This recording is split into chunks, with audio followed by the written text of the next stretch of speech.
چا څه ضروري حاجت وي او هغه حاجت یې نه پوره کېږي، نو دا وظیفه که ول راونیسته نو الله جل شانه به 12 ورځو کې هغه تمام حاجتونه پوره کړي. بسم الله الرحمن الرحیم. السلام علیکم ورحمت الله وبرکاته.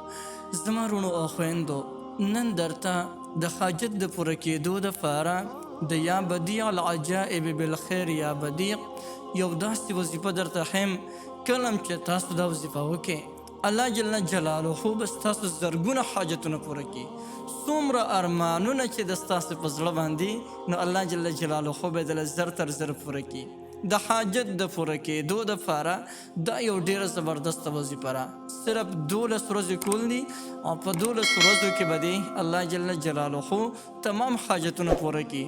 محترمو، زمونږ او ستاسو په زړه به ډېر ارمانونه او ډېر داسې حاجتونه به وي چې لا تر اوسه پورې به زمونږ هغه حاجتونه نه پوره شوي. ډېرې زیاتې دعاګانې هم وکړې، ډېر زیات وظایف هم وکړل، اعمال هم وکړل، لیکن زمونږ حاجتونه لا تر اوسه پورې نه دي پوره شوي. که نن دا وظیفه شروع وکړې، نو الله رب العالمین به ستاسو تمام حاجتونه د غیبونه پوره کړي. غیبی اسباب ورته الله جل شانه برابر کی او تمام حاجتونه به دی الله جل جلاله پوره کی. الله جل جلاله په دې اسماو کې یو ډېر لوی خیر او یو ډېر لوی برکت ایښودلی. کم یو انسان چې دا اسما په ښکلې عقیدې او په نیک نیت سره ولولي، الله جل شانه به هغه انسان چېرته کې نامراد نه کړي. یعنی الله جل جلاله به د هغه انسان سره غیبي امداد کوي او تمام مشکلات به هم الله ختموي.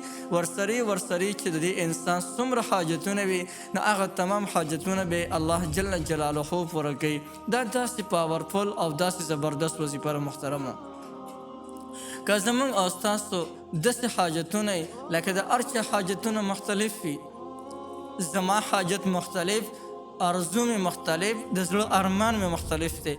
دغه رنګ د هر یو انسان د زړه ارمانونه هغه مختلف جدا جدا وي. هر یو انسان وایي زما پلانکې حاجت دې پوره شي، پلانکې دې پوره شي، پلانکې دې پوره شي. که هغه د نن نه د یا بدیع العجائب بالخیر یا بدیع وظیفه شروع وکړي، نو الله جل جلاله زرګونه حاجتونه دې ولې نه وي، رب العالمین به هغه تمام حاجتونه پوره کړي. وظیفه اسانه ده، پر سکرین به درته لیکمه چې په اسانه باندې تاسو زوتولی شئ. انتهایی اسانه ده. که زمونږ او ستاسو رشتې بندش وي او وایو چې مونږ ته د رشتې بندش ختم شي او رشتې زمونږ کولو شي، ښکلې ځای کې د مونږ ته هغه رشتې میلاو شي، نو الله جل جلاله به هغوی ته د دې وظیفې په برکت باندې یو نیک ځای کې رشته هم ورکړي.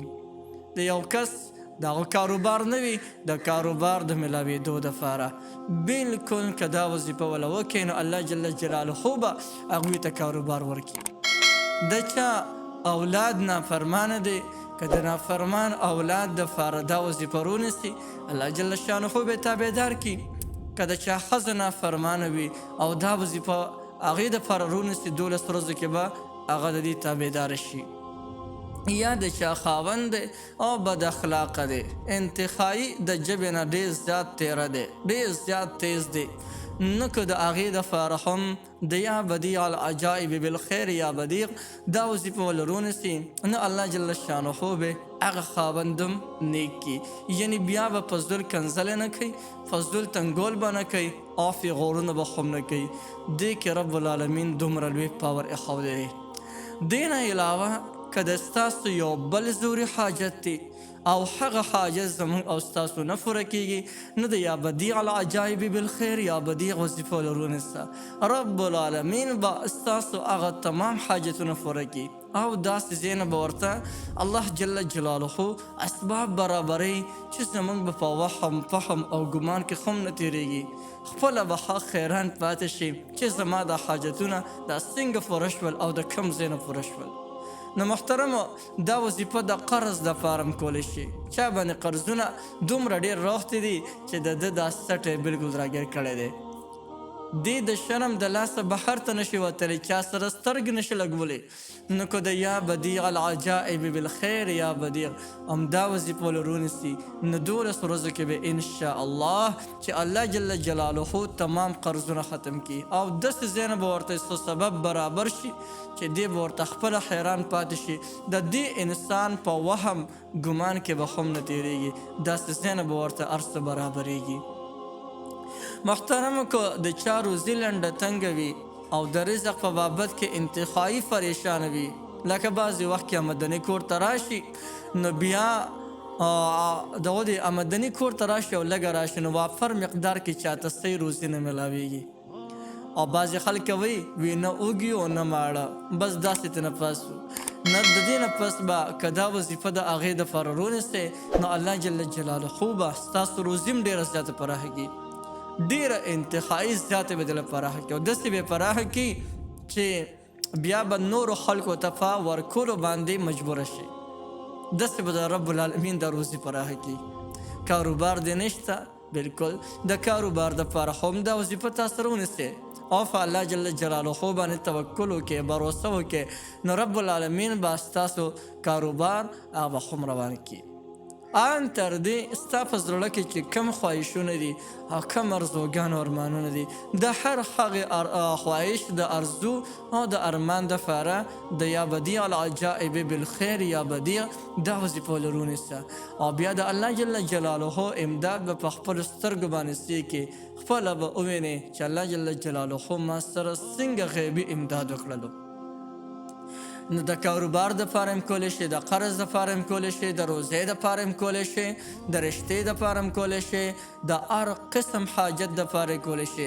او دې نه علاوه یو قسم نه پریشاني موږ ته راپېښه شوې ده او موږ غواړو چې دا پریشاني د زموږ رب العالمین ختمه کړي، نو الله جل جلاله به زمونږ هغه پریشانی خو هم د دې وظیفې په برکت سره ختمه کړي. یعنې که دا وظیفه ولې تاسو راونیسئ، نو زر تر زره به ستاسو هغه تمام پریشانۍ به رب العالمین په خوشحالو باندې بدلې کړي.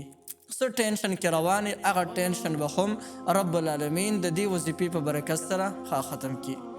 دا داسې وظیفه ده چې د ډېرو خلکو حاجتونه رب العالمین د دې وظیفې په برکت سره هغه پوره کړي دي.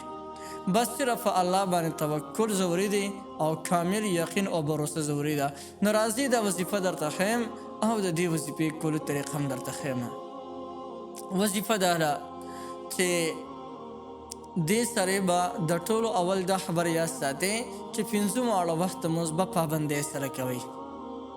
دا نه چې صرف دغه 12 ورځې به پابندۍ سره لمونځ کوو، ځکه چې دغه 12 ورځې وظیفه ده، نو چې دغه 12 ورځې به کوو مونځ بیا به نه کوو، نه، پابندۍ سره به روزانه مونځ کوئ. که ستا حاجت پوره هم شي بیا هم کوه، دا یوه اهمه فریضه ده په موږ او تاسو باندې. نو دې سره به مونځ 5 واړه وخته مونځ به انشاءالله پابندۍ سره کوو.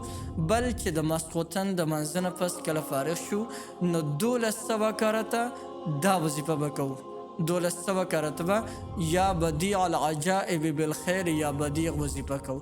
دغلته مې درته لیکلې ده، نو ځکه تاسو ته لږ شاندې اسانه ده. بیا هم که چاته مشکل وي نو هغه پرسنل ته راتلی شي، انشاءالله زه به ورته هلته کې مو لیکم، زه به زیر پیشوي باندې وکړو، انشاءالله په اسانه باندې به زه ورته شي. نو د ماسخوتن د منځه نه پس به 1200 کرته یا بدیع العجائب بالخیر یا بدیع دا وظیفه به وکړي. مخکې وروسته به 3 کرته درود شریف وي او د هغې نه پس به الله جل جلاله ته لاس پورته کړي او د خپل حاجت دپاره به سوال وکړي، یا الله زما د پلانکې حاجت دی او دا حاجت ماله پوره کړي، یا الله دغه پلانکې حاجت مې پوره کړي. انشاءالله چې په لږو ورځو کې دننه به الله جل جلاله ستا تمام حاجتونه پوره کړي. تمام ارمانونه به یې د زړه هغه به رب العالمین پوره کړي.